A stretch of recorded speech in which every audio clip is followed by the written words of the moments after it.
കസവും മുണ്ടും വേഷ്ടിയും ധരിച്ച് തികഞ്ഞ ഭക്തനായി പ്രധാനമന്ത്രി നരേന്ദ്രമോദി ഗുരുവായൂരിൽ കണ്ണനെ കണ്ട് തൊഴുതു. സുരേഷ് ഗോപിയുടെ മകളുടെ വിവാഹച്ചടങ്ങിൽ പങ്കെടുക്കാൻ എത്തിയപ്പോഴാണ് ഗുരുവായൂരപ്പനെ കണ്ട് വണങ്ങിയത്. നരേന്ദ്രമോദിക്കായി ക്ഷേത്രത്തിൽ പ്രത്യേക പ്രാർത്ഥനകളും പൂജയും ഒക്കെ ഒരുക്കിയിരുന്നു. ക്ഷേത്രത്തിനുള്ളിൽ പ്രധാനമന്ത്രിയെ താമരപ്പൂ കൊണ്ട് തുലാഭാരം വരെ നടത്തി 20 മിനിറ്റ് ക്ഷേത്രത്തിനുള്ളിൽ ചെലവഴിച്ചു. പ്രാർത്ഥനയ്ക്ക് ശേഷം സുരേഷ് ഗോപിയുടെ മകൾ ഭാഗ്യയുടെയും ശ്രേയസിൻ്റെയും വിവാഹത്തിൽ പങ്കെടുത്തു. ദമ്പതികൾക്ക് വർണ്ണമാല്യം എടുത്തു നൽകിയത് ഒരു കാരണവരുടെ സ്ഥാനത്ത് നിന്ന് മോദിയായിരുന്നു. തുടർന്ന് മറ്റ് നവദമ്പതികളെയും പ്രധാനമന്ത്രി ആശംസ അറിയിച്ചു. വിവാഹത്തിൽ പങ്കെടുക്കാൻ പ്രമുഖർ ഗുരുവായൂരിലെത്തിയിരുന്നു. മമ്മൂട്ടി, മോഹൻലാൽ, ജയറാം, ഖുഷ്ബു, ദിലീപ് തുടങ്ങിയ സിനിമാ താരങ്ങളും എത്തിയിരുന്നു. ഗുരുവായൂർ ക്ഷേത്രം കണ്ട അത്യപൂർവ വിവാഹങ്ങളിൽ ഒന്നായിരുന്നു ഇന്ന് നടന്നത്. പല VIP കല്യാണങ്ങൾക്കും വേദിയായിട്ടുണ്ടെങ്കിലും കൃഷ്ണസന്നിധിയിൽ ഒരു പ്രധാനമന്ത്രിയുടെ സാന്നിധ്യത്തിൽ വിവാഹം നടക്കുന്നത് ആദ്യ സംഭവമാണ്. ഇതിനു മുമ്പ് ഇവിടെ നടന്ന മറ്റൊരു വിഭാഗത്തിലും പ്രധാനമന്ത്രി പങ്കെടുത്തിട്ടില്ല.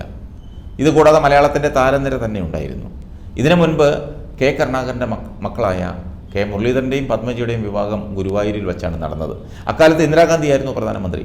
ഇന്ദിരാഗാന്ധിയുടെ വിശ്വസ്തനായിരുന്ന കെ കരുണാകരൻ ഇന്ദിരാഗാന്ധി വിവാഹത്തിന് പങ്കെടുക്കാൻ വരുമെന്ന് പറഞ്ഞപ്പോൾ കരുണാകരൻ വേണ്ടാന്നും അവരെ അനുഗ്രഹിച്ചാൽ മതിയെന്നും പറഞ്ഞ് ഒഴിവാക്കിയിരുന്നു.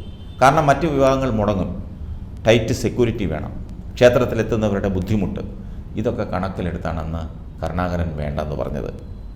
പ്രധാനമന്ത്രിയായിരുന്ന ഇന്ദിരാഗാന്ധിയാണ് ഗുരുവായൂരിനെ ആദ്യമായി ലോക ശ്രദ്ധയിലെത്തിച്ചത്.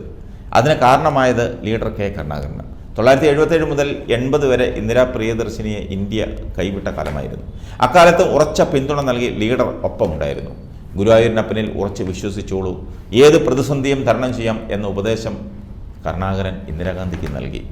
അങ്ങനെ കാലം മാറിമറിഞ്ഞു. ഇന്ദിരാഗാന്ധി വീണ്ടും പ്രധാനമന്ത്രിയായി. നന്ദി സൂചകമായി അവർ 1980 ജനുവരി 18 ഗുരുവായൂരിലെത്തി. ക്ഷേത്ര ദർശനം നടത്തി. പഞ്ചസാര കൊണ്ട് തുലാഭാരവും നടത്തി. ആ വാർത്തയും ചിത്രങ്ങളും ദേശീയ മാധ്യമങ്ങൾ കൊട്ടിഘോഷിച്ചു. ഏത് പ്രതിസന്ധിയിലും മലയാള മാസം 1-ാം തീയതി ഗുരുവായൂർ ദർശനം മുടക്കാത്ത നേതാവായിരുന്നു കെ കരുണാകരൻ. നമുക്കെല്ലാവർക്കും അറിയാം. അത് ഇന്ദിരാഗാന്ധിക്കും അറിയാമായിരുന്നു. അതുകൊണ്ട് തന്നെ AICC വർക്കിംഗ് കമ്മിറ്റി തുടങ്ങിയ യോഗങ്ങളൊന്നും ഈ ദിവസങ്ങളിൽ വിളിച്ചിരുന്നില്ല. ഒരിക്കൽ ഒരു അടിയന്തര വർക്കിംഗ് കമ്മിറ്റി കൂടാൻ തീരുമാനമെടുത്തു. മലയാള മാസം 1-ാം തീയതിയായിരുന്നു. വർക്കിംഗ് കമ്മിറ്റി നിർത്തിവെച്ച് ലീഡർക്ക് വരാനായി ഇന്ദിരാഗാന്ധി പ്രത്യേക വിമാനം ഒരുക്കിയ സംഭവം വരെ ഉണ്ടായിരുന്നു.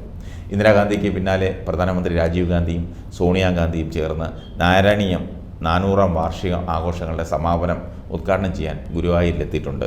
ഇന്ത്യയുടെ 2ാമത്തെ രാഷ്ട്രപതി ഡോക്ടർ KS രാധാകൃഷ്ണൻ ഹിന്ദുമത സാംസ്കാരിക സമ്മേളനത്തിൽ പങ്കെടുക്കാൻ ഗുരുവായൂരിലെത്തി ദർശനം നടത്തിയിരുന്നു. ഉപരാഷ്ട്രപതിയും രാഷ്ട്രപതിയുമായിരുന്ന R വെങ്കട്ടരാമൻ, ശങ്കർ ദയാൽ ശർമ്മ, പ്രധാനമന്ത്രി PV നരസിംഹറാവു തുടങ്ങിയവരൊക്കെ ദർശനം നടത്തിയിട്ടുണ്ട്.